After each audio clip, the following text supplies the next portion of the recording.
I shouldn't have trusted these guys, but I did trust these guys. A lot of people thought there was malfeasance.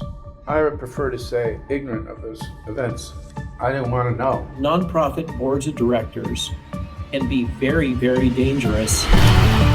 Fortunately, I have recordings and documents to back up everything I'm about to tell you. Employees were starting to bundle up and talk. If we're about to paint James as a criminal, it better be fucking good. They sent a pic of me nailed to a cross. They used these kids. Matt used them to further his agenda. The reason why James was bad was morphing. I never lived this lifestyle with black cards. He's a mean boss. Stress of his girlfriend is not appropriate. I don't know that James has a private life. James took a pregnant woman's sandwich. And these are people that we thought were people with integrity.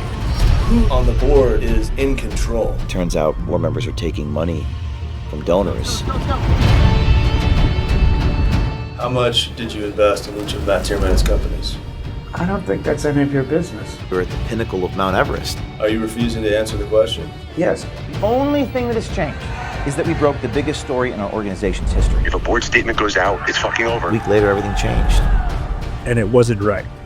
It was the timing of it that was so suspicious. Is it fair to say that 3 of the 4 companies you've invested in, you would consider to be in the medical field? So what did the board think people were going to assume? One of the companies could be sold to a big pharma. Like Pfizer. Like Pfizer. Did the board not think that people were going to assume the worst? I want to talk about your investments in I want to medical talk companies. about you. I'm a fighter. You're a cheat. I'm a warrior. You're a liar. And I will get my justice. Not revenge, but justice. Is it all about money? Too bad you can't afford that. Big difference. I'm James O'Keefe, and I'm in talks to reacquire Project Veritas. It's no surprise that many in my audience have burning questions about what actually happened. Not a day goes by where I'm not at the gym, an airport, or a restaurant, and someone walks up to me and asks, "Hey, whatever happened between you and Project Veritas?" What happened with him and Project Veritas? What the heck is going on over at Project Veritas? The rationale for him being thrown out of Project Veritas is absolutely unclear. Now you're finally going to get the answer. Newly obtained deposition tapes in a lawsuit between myself and the organization I founded show board members of Project Veritas being in business together, co-investing in each other's medical companies. How much did you invest in each of Matt Tierman's companies? I don't think that's any of your business. Are you refusing to answer the question? Yes. They admitted under oath the companies, quote, could be sold to a big pharmaceutical like Pfizer. 3 of the 4 companies you've invested in, you would consider to be in the medical field. Heterogen could be sold to a big pharma. Like Pfizer. Like Pfizer.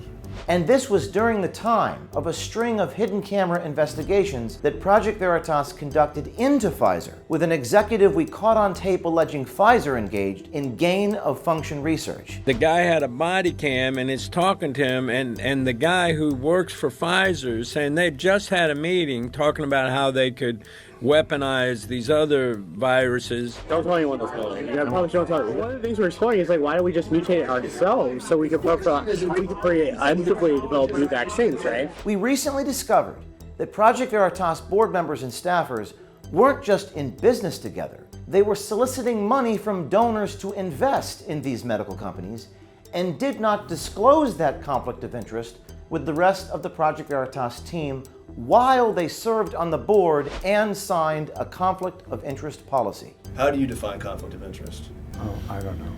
Give me a dictionary and I'll read you the definition. Now, I'm announcing an investigative docuseries into the board members who staged a coup and stole my own company out from underneath me, where we'll take you inside the extraordinary story of Project Veritas versus its founder, myself. This is a story so bizarre, it borders on the surreal, and when answers were provided, it just raised more questions. When did you switch to wanting to harm James? After James started claiming he was fired. Julia Witt, an attorney working for Project Veritas, claimed that I stole a pregnant woman's sandwich at the Bob Creamer trial. The pregnant woman in question in this episode goes on record to deny this ever happened. So I don't have any recollection of there ever being a sandwich that was meant for me that you took. There were the complaints that I took a helicopter flight to see a donor in Maine. The donor, now identified as John Trainer in this episode, laughs at the helicopter flight being a problem and thought it was justified to save me time. Well, I don't see anything wrong with taking the helicopter at all. Or the senior executive, Barry Hinckley, him, who actually said, and this is recorded, I ran a large company with a lot of employees, and I never lived this lifestyle with black cards constantly picking me up, moving me around, expensive accommodations when the rest of the staff are staying at one level. I mean, all for one and one for all, especially in a nonprofit. I just never took the vision of one person living one way and everyone else living another way. Some background. On February 10th, 2023, Project Veritas voted to fire me as CEO and chairman. I launched OMG a month later. They have awakened a sleeping giant. I'm back. Project Veritas then served a lawsuit against me in September of 2023 for breach of contract. Then, in the summer of 2024, Project Veritas brought us to federal court to try to get an emergency injunction to shut OMG down. Federal judge just now issuing a directed verdict against Project Veritas, and in my favor. Project Veritas lost, but continued to sue me. So I countersued for breach of contract, defamation, publication of my private facts, and intentional infliction of emotional distress for deliberately attempting to humiliate me. Finally, late last year, we at OMG were able to get the board members at Project Veritas to testify under oath on video, and we obtained damning internal emails that they never thought would see the light of day. Before we take you to the truth inside Veritas, let's take a step back. The paragon of investigative journalism is, after all, to tell the truth and shame the devil. But in doing so, it could also be said that we hold a high-powered lens or a mirror up to whom we expose. In almost every case where we've done this, they don't like what it is that they see in the mirror. As a result, they seek to destroy the mirror.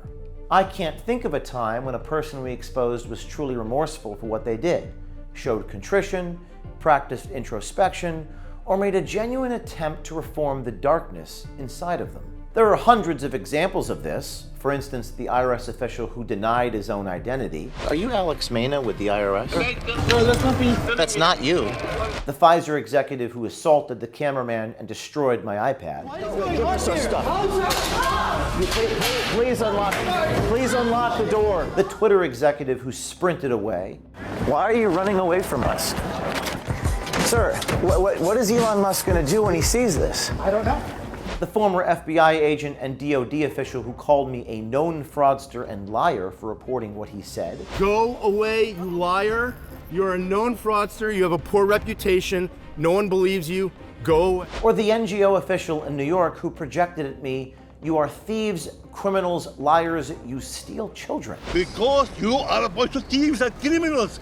You steal children. Well, you have been wanted in 3 states in South America. After I exposed him giving out fake residency documents and overcharging immigrants in a church, you literally see the demons come out of the people you expose. Not to mention the countless number of times they've sued me, tried to punish me for exposing their misdeeds.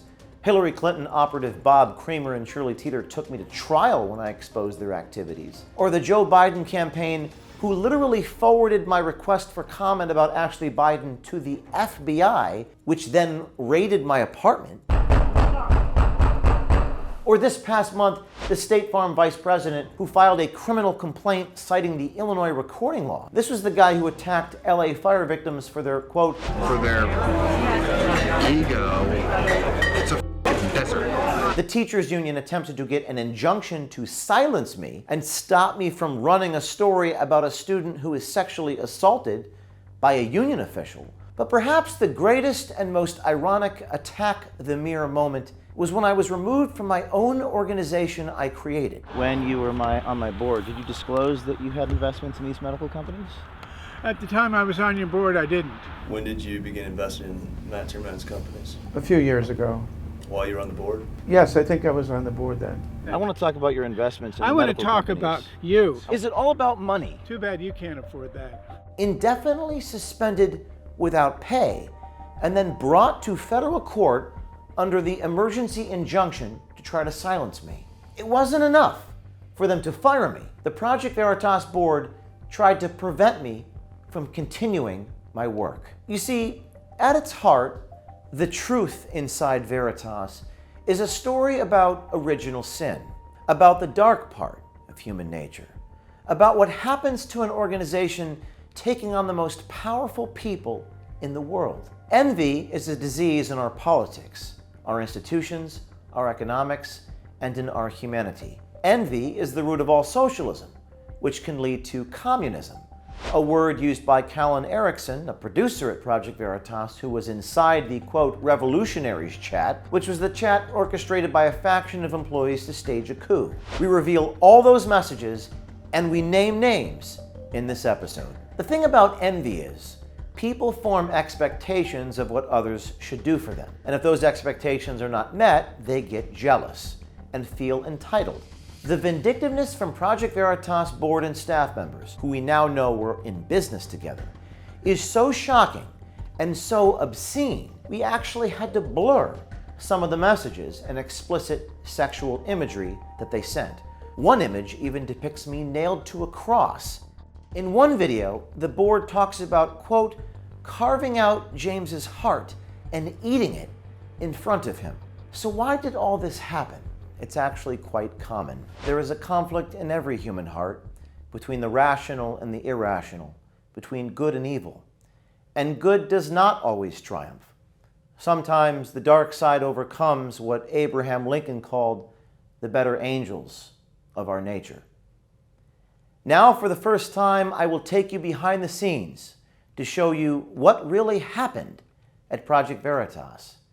It's a tale as old as time, a story I will one day teach my son.